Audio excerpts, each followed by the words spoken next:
Hi! Hello! Welcome to our channel. నేను మీ సిరి. ఇంతకీ నిన్న ఎపిసోడ్ చదివాక అదే విన్నాక మీ ఫీలింగ్ ఏంటో చూడాలి మరి. 'ప్రియ నేస్తం' పార్ట్ 69. ప్రవర్తిక ఎన్ని చెప్పినా ఇలాంటి వాళ్ళు మారరు. వీళ్ళ కోసం కన్నీళ్లు వేస్ట్ చేసుకోవడం దండగా. ముందు నువ్వు బయటికి వెళ్ళు అని బలవంతంగా ఆమెను బయటికి పంపించాడు అర్జున్. ఒక్కొక్క అడుగు వేసుకుంటూ అర్జున్ దగ్గరికొస్తుంటే భయంతో వెనక్కి జరిగాడు పరశురాం. మరో దిండు కింద ఉన్న గన్ గుర్తొచ్చి అర్జున్ చూడకుండా ఆ గన్ దగ్గరికి చేతిని పోనిచ్చాడు పరశురాం. అర్జున్కి గన్ గురిపెట్టి కాల్చాడు. పరశురాం కళ్ళల్లో ఏదో సాధించాననే తృప్తి కనబడగానే పక్కకు తప్పుకున్నాడు అర్జున్. అర్జున్ భుజానికి బుల్లెట్ రాసుకుపోయింది. ఫ్లవర్ వాస్ తీసుకుని పరశురాం వైపు అర్జున్ విసిరాడు. పరశురాం తల తగిలి వెనక్కి పడిపోయాడు. అతని చేతిలో ఉన్న గన్ చప్పున నేల మీద జారిపోయింది. ఆ గన్ చేతిలోకి తీసుకున్నాడు అర్జున్. వెంటనే పైకి లేచి గన్ కోసం వెతికిన పరశురాంకి అర్జున్ చేతిలో కనిపించి భయం పట్టుకుంది. గన్ పరశురాం తలకి పెట్టాడు. భయంతో బిక్క చచ్చిపోయాడు. ఆ రోజు అతని ప్రాణాలు పోవడం ఖాయమని తెలిసింది పరశురాంకి. చేతులు పైకి పెట్టు అని అరిచాడు అర్జున్. నన్నేం చేయొద్దు నన్నేం చేయొద్దు అని అర్జున్ చెప్పినట్టే చేతులు పైకి పెట్టాడు పరశురాం భయంగా. గన్ తీసుకుని పరశురాం తల మీద గట్టిగా కొట్టాడు అర్జున్. అప్పటికే ఎన్నో దెబ్బలు తినడం వల్ల స్పృహ తప్పి పడిపోయాడు పరశురాం.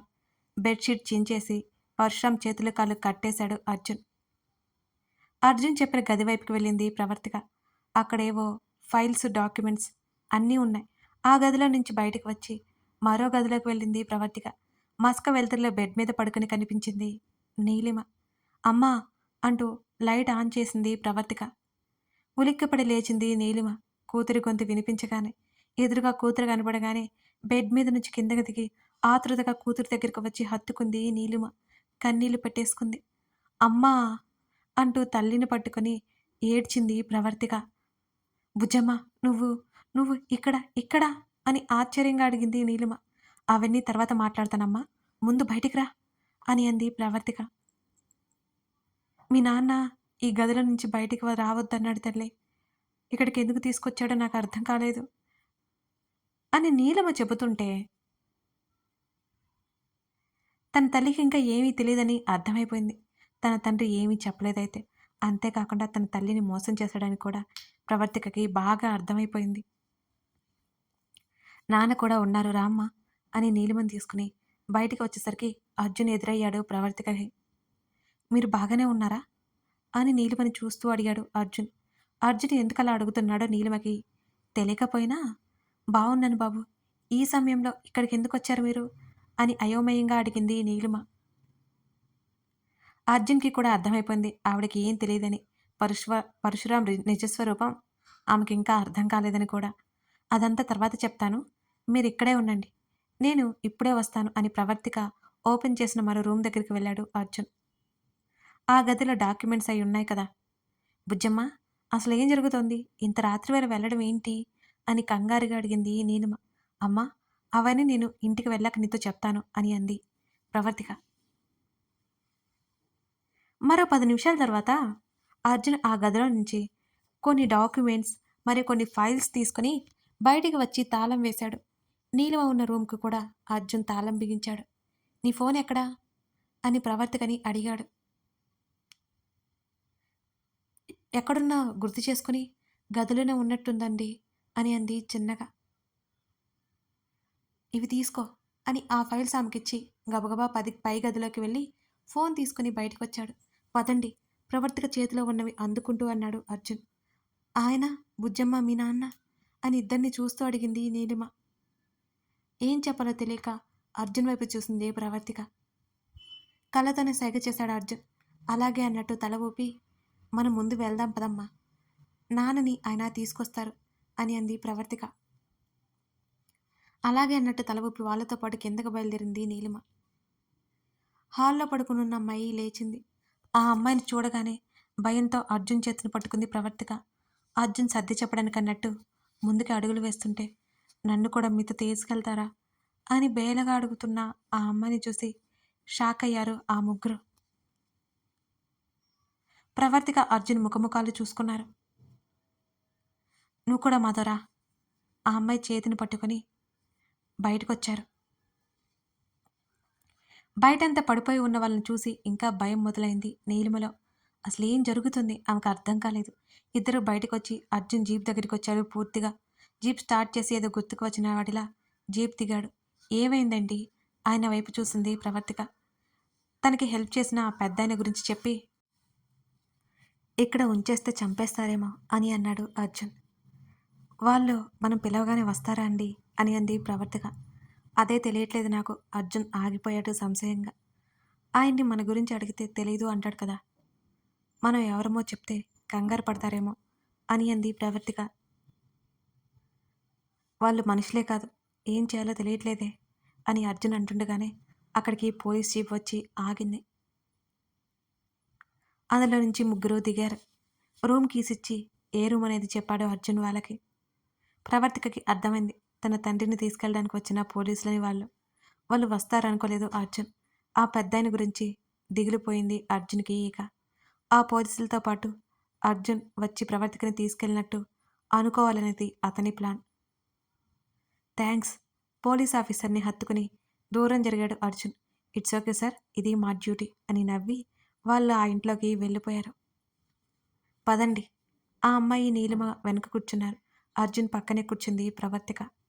జీప్ ముందుకు కదిలిపోయింది. మెల్లిమెల్లిగా తెల్లవారబోతోంది. ఇంకా పరశురాం గురించి నీలిమ కంగారు పడుతోంది. సిటీ మధ్యలోకి వచ్చేశారు. పూర్తిగా తెల్లారిపోయింది.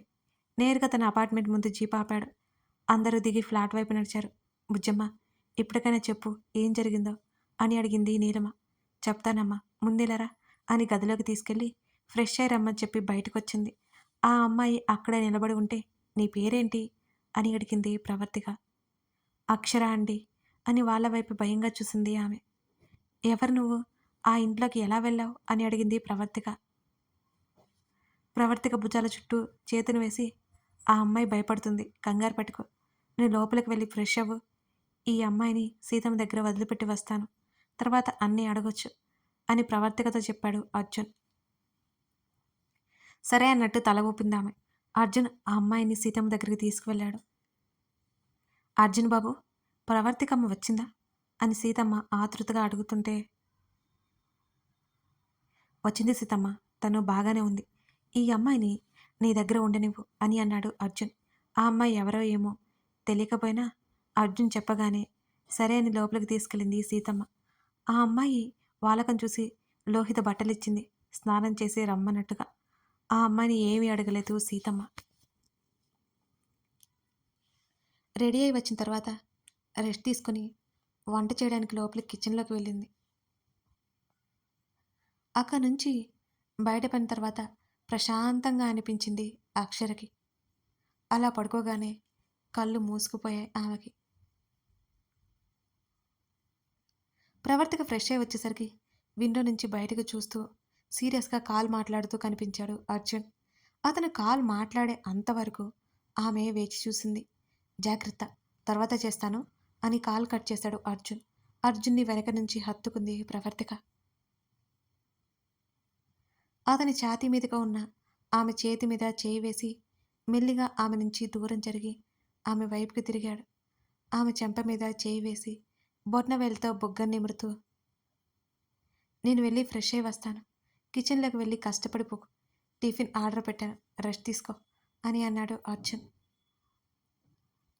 అలాగే అన్నట్టు తల ఊపి అమ్మకు విషయం చెప్పాలి అంటే భయంగా ఉంది అని అంది కళ్ళెత్తి అతని వైపు చూస్తూ.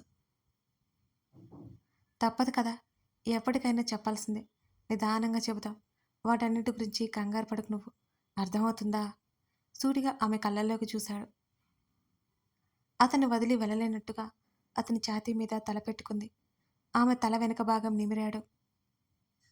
ఈ మధ్య సరిగ్గా పడుకోలేదు కదా, వెళ్ళి రెస్ట్ తీసుకో, నువ్వు ఎంత ఎక్కువగా నిద్రపోతే అంత మంచిది అని అర్జున్ అంటుంటే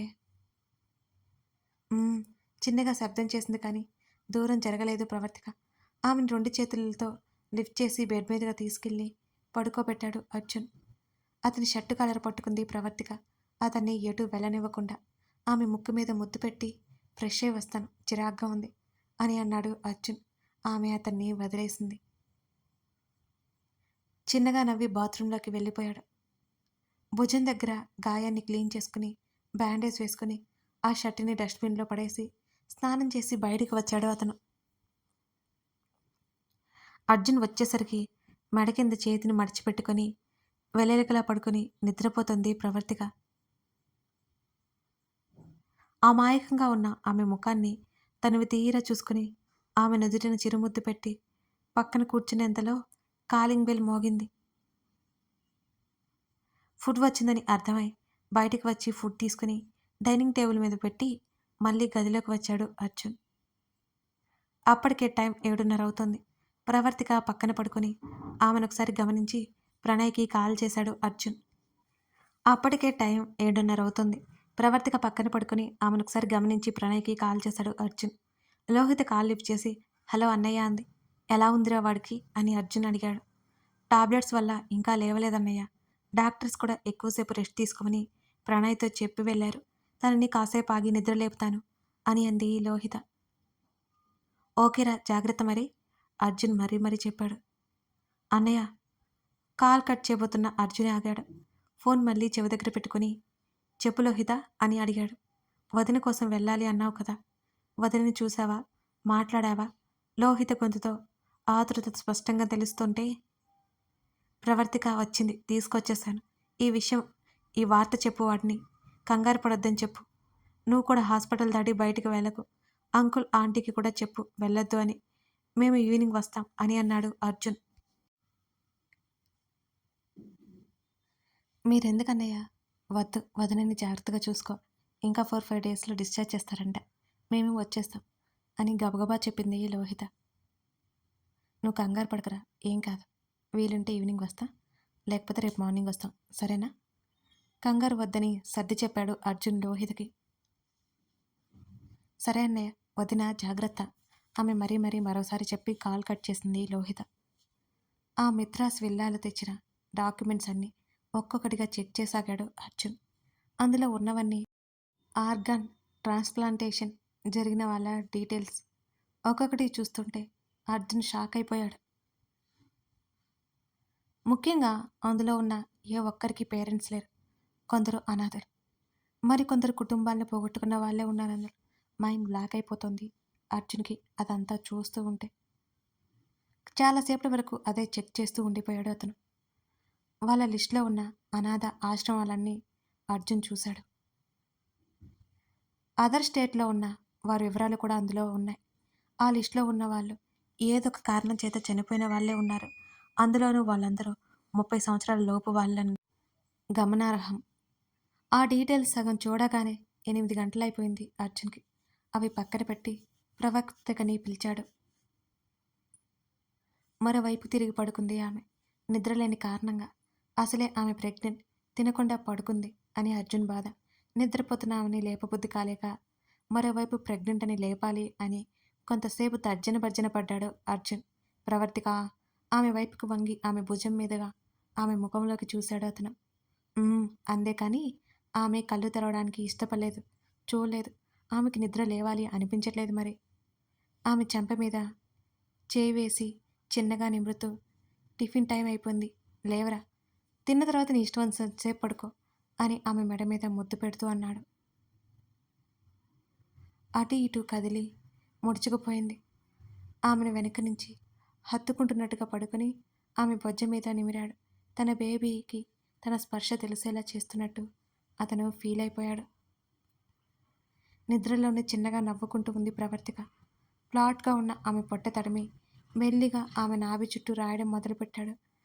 అప్పటి వరకు ఆమె పెదవుల్లో నవ్వుపోయి ఆమె పెదవులు బిగుసుకున్నాయి అతను చేస్తున్న పనికి. ఆమె నడుము వంపులో వేళ్లతో రాస్తుంటే కష్టంగా అనిపించి అతని చేతిని మరింత గట్టిగా పట్టుకుంది ప్రవర్తిక. ఏం చేస్తున్నారంటూ అతని వైపు తిరిగి చూసింది. నిద్రమత్తుగా ఉంది ఆమె ముఖం. ఆమె చేతి నుండి తన చేతిని విడిపించుకుని మళ్ళీ ఆమె నడుం మీదకి చేతిని పోనిచ్చి నిమ్మరసాగాడు. అతని హృదయంలో ముఖం దాచుకుని అతని మెడ చుట్టూ చేతులు వేసింది ప్రవర్తిక. కథ కొనసాగుతోంది. కథ నచ్చిందా అండి మీకు? ఎలా ఉంది? అర్జున్ ప్రవర్తికల అందమైన ప్రేమ కథ మీకు ఫస్ట్లోనే చెప్పాను. మీరు ఒకసారి చూస్తే మీరు వదిలిపెట్టరని అలాగే అనిపిస్తుందా మరి? మీకు నచ్చేలా నేను రాయగలిగానా? ఎలా ఉందో చెప్పేయండి. మర్చిపోకండి.